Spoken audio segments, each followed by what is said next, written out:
Hello everyone, this is Haxclappa and welcome to another video. Today we'll be flying out the LA-15 as requested by channel member Mitchell.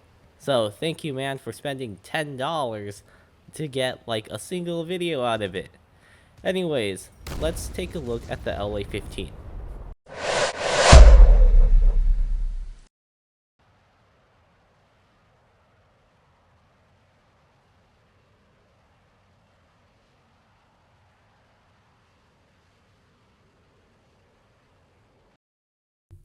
To start off, let's take a look at the LA-15 specifications. This is a Tier 6 aircraft with a rip speed of 1040 kilometers an hour. Keep this in mind because even if you're in a shallow dive, you might end up ripping your wings apart. The LA-15 turns really well. It's just under the MiG-15 at 29.3 degrees a second. This means that you can outturn any Sabre, even the F-40. The roll rate is 184 degrees per second, which is definitely lower than the Sabres, but it is still better than the MiG-17s and the MiG-15. The thrust to weight of 0.42 is definitely suboptimal, but since this plane does have great energy retention, it just means that you should not take vertical maneuvers if you're wanting to take the fight long term. Otherwise, because of that, you might also find yourself going vertical to shed speed. Finally, the LA-15 features three 23mm cannons. I love my 23mm, but even I would admit they are a pain to aim sometimes. It takes practice to get used to these guns. But before that, let me run a quick ad for my brand new UGC items. As of lately, I've been creating military aviation themed UGC items. I've made a wide assortment of missiles from various countries. Available for purchase, we have the AIM-9L, the Magic II, the Vimple R27, the AIM-54C Phoenix, the AIM-120A AMRAAM, and the AIM-9X Sidewinder. These are all the items currently on sale. If you would like to pick one up, please do. It supports me greatly. Okay, so how does the LA-15 function in-game? Well, I'd best describe it as a side grade to the MiG-15. These two jets are both turn fighters, but the MiG-15 turns a little better. However, with the cost of that little bit of extra turn rate, the LA-15 gains some benefits in what I'd call soft stats. So by that, I mean that the LA-15 doesn't have a horrible turn rate, and it doesn't absolutely compress terribly.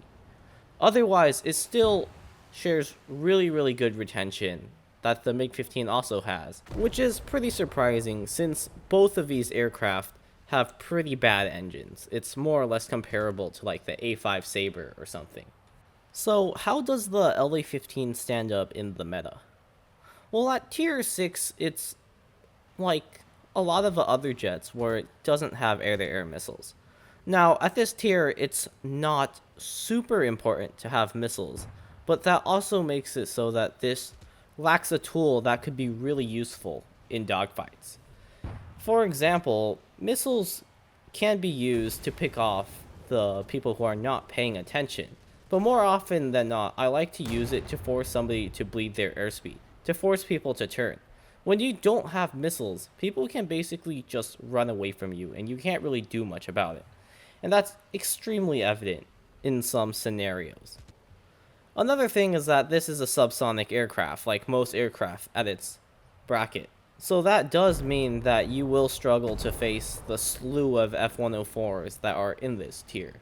As you can see, those guys can just run away from you all the time, and since they're pretty hard to hit, you're better off just ignoring them. The guns on this plane are no slouch either. They're 23mm and they do a ton of damage. So if you hit your shot like I do here, you're gonna see people spontaneously combust. At this tier, your average engagement is going to go something like this. So you're going to sort of dive on somebody, and if you see your airspeed is too high, you're going to go vertical just to make your radius ever so slightly smaller. And usually they're not paying attention and you could get a pretty free kill. Oh, and man, these guns are just so good at just mopping people up. Look at this.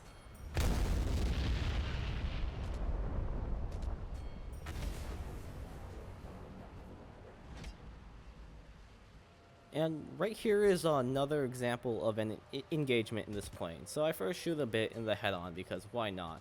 And as you can see, I saw my airspeed was a little high, so that's why I went vertical. And now I'm coming down on this guy and I take a shot and it doesn't hit. And since he continues to go vertical, this allows me to hit my optimal speed yet again, and that puts this guy on the ground. Meanwhile, in this engagement, I'm going to fight a F-100, and as you can see right here, I maneuver a bit, not because I want to dodge his guns, but because otherwise I'm going to tear my wings apart. This guy makes the unfortunate mistake of completely messing up his BFM, and so he just decides to sit in front of my nose. Yeah, that's not very effective. So we go on and try to chase this demon, but he's gonna run away and nothing happens. So right here we merge with the same guy from earlier, and I dodge his guns, and then I go up. Right here it's a bit of a gamble because you can see I'm already outside of my optimal territory, but it pays off and I'm able to kill him with these guns because they absolutely slap. So now I'm just trying to find a target, do a head-on with this guy, and by the time I turn around I see this cougar. So when I merge with him, I want to do a little bit of a lead turn in this direction. He's a lot faster than me, so I can get away with doing that. Now he's in front of my guns and that's a kill.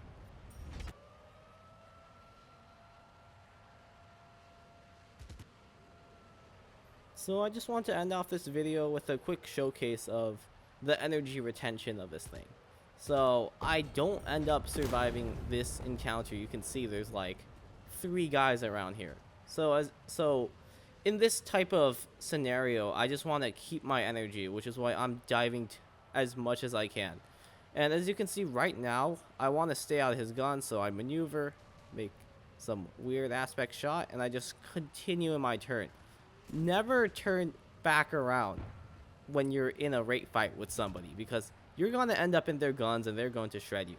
So I want to keep this turn as horizontal as possible to avoid shedding as much speed as I could possibly do. And right here, I am going to pull up, but I see that that guy is coming down. So that's when I level back out. This guy is stalled out, so I know that he is not going to be turning in for me, and I want to get the shot in right here, or else I'm screwed. And he makes a few bad turns, and I do end up killing him, except that's an assist because, wow. So at this point I knew I was screwed, and that's why I commit to that in the first place. So I just try to stay fast here and dodge everyone's guns. And right here I'm just trying to get this one last kill here because I'm already crit and there's like 20 people around me, and he dies. So I'm sort of in the clear for now. And as you can see, since I was managing my energy and not making myself a juicy treat for somebody, I was able to survive that 1v3. Anyways guys, that's going to be the end of the video. I hope you guys enjoyed, and see you next time.